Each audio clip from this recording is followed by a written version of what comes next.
Hello, one and all. Dr. Dan Miller saying hello to you from a Kroger parking lot. Yes, in the beautiful near south side of Indianapolis. We've got snow, we've got ice, we've got a little bit of cold, we've got football, pro football in America 250, week 13 of the NFL season. And I kind of like shooting this thing back here, so it's good to be with you.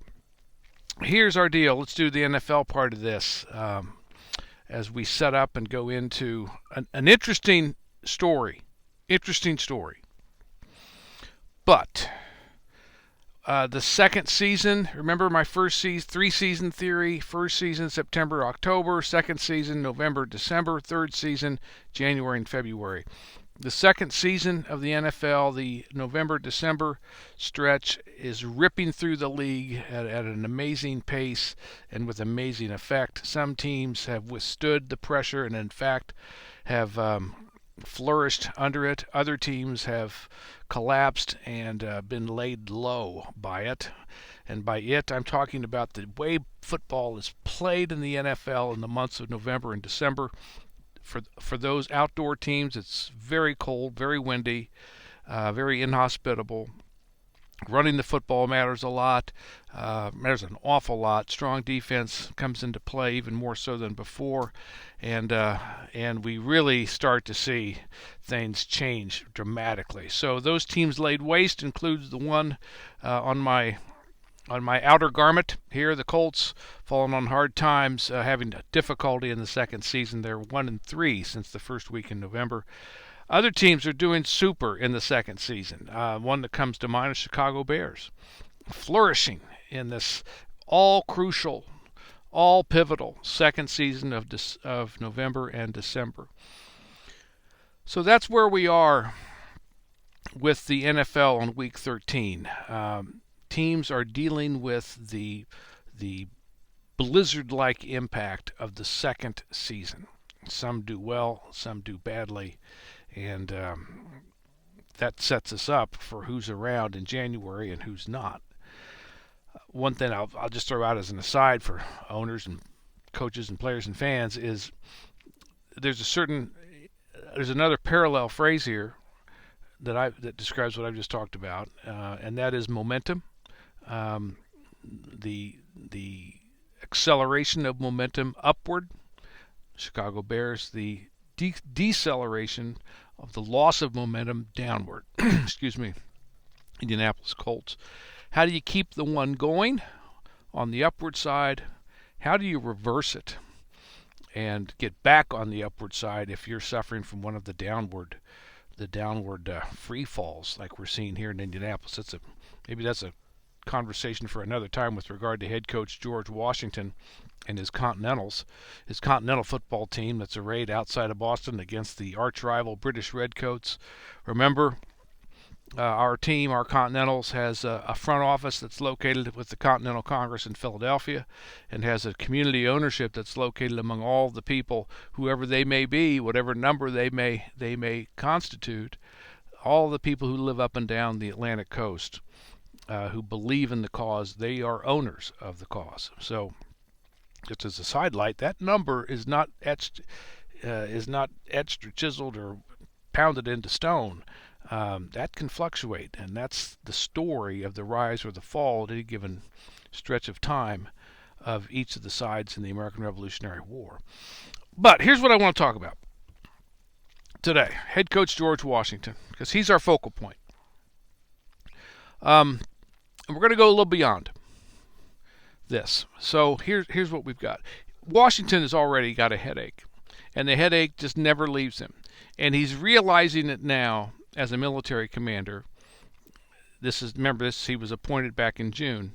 He's realizing it now in his first 6 months as the military commander of the Continental Army, the overall commander. And that is how hard it is to get people to fight on the same side. To get people to get together, stay together, hold together, move forward together. It just seems almost an impossibility.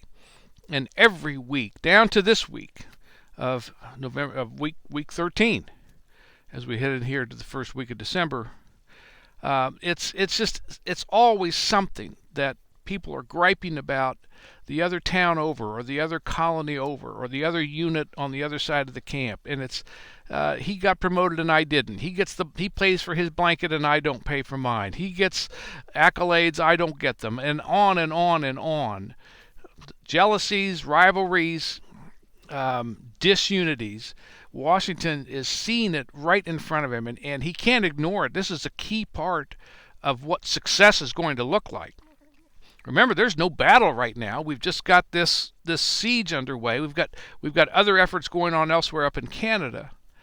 But as far as Washington's main force is concerned, the franchise right here, the Continentals, it's the state of unity that is the indicator of victory. Are we holding together well, or are we not? And the answer is we're kind of not. And the answer is also that there seems to be, every new issue that comes up seems to be a breaking point of unity somewhere about something. So again, he's seen it before in other parts of his life. He saw it as a member of the First Continental Congress back a year ago in the fall of '74. He saw it there. But he's living it here in a very different way. This is life and death. Literally life and death. So the cost of disunity isn't that folks won't have dinner with each other. The cost of disunity where he is we could all die. If the British decide they're going to come out and attack us, and we're a disunified, ragged mess of a group, we're as good as killed right now. Now, I want you to hold on to that, because I want to take you all the way down to the end of his life in 1799. He's 66, 67 years old. By that point in time, Washington regards himself as a failure. The failure is disunity. He looks around as the former president, the former first president, POTUS. POTUS won. He looks around and he sees nothing but disunity. He sees nothing but people arguing and people forming into factions. That's kind of their word for political parties. People forming into factions that they cling to more than anything else. They put the interest of the faction, of the party, above everything else that's going on. And he thinks it was all for naught. It's all been a waste. We're doomed to fail. So he dies then by December of an illness. He dies in December of '99 believing he'd failed. Which takes me back to this. I was having coffee with a buddy today. George Pendleton is his name. And we got to talking about something. At the end of every NFL game, we all know this, they all come out onto the field. The players from both sides, no matter how hard fought and all the rest, come out on the field, shake hands, hang out, exchange jerseys. Some of them pray. Some of them are, on and on. The TV cameras ought to really make more of an event of this than they do. They just get snatches of it through interviews, and you look in the background and you see such stuff happen. Wouldn't it be great if we could take that spirit that the NFL teams show toward one another at the end of a knockdown, drag-out brawl?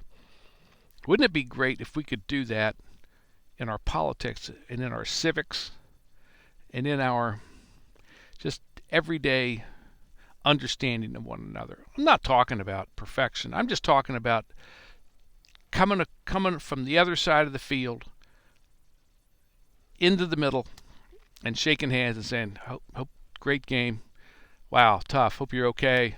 What are you doing after the game? How's your mom? Blah, blah, blah. Here's my jersey.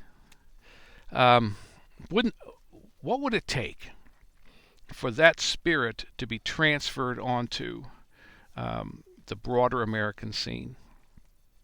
Why does it occur in pro football at the end of pretty much every game? Why does it occur there and not here in the various and sundry Kroger parking lots or their equivalent across the United States? What makes it true here but not back there? Got some thoughts about that, but isn't it interesting that Washington in 1775, 250 years ago right now, in week 13 of the NFL season, Washington's already seen it. You fast forward to 1799, in the year of his death, and he realizes, or he believes he realizes, that it's all the same. Nothing's changed. We're as disunified now as we ever were in 75. The headache that he had in 75 is a heartache, a soul ache, by the time you get to 1799. It's come together in the middle of the field after a hard-fought contest. I'm Dr. Dan Miller. Thanks a lot for hanging out. Week 13, Pro Football in America 250. See you next time, God knows from where. Bye-bye.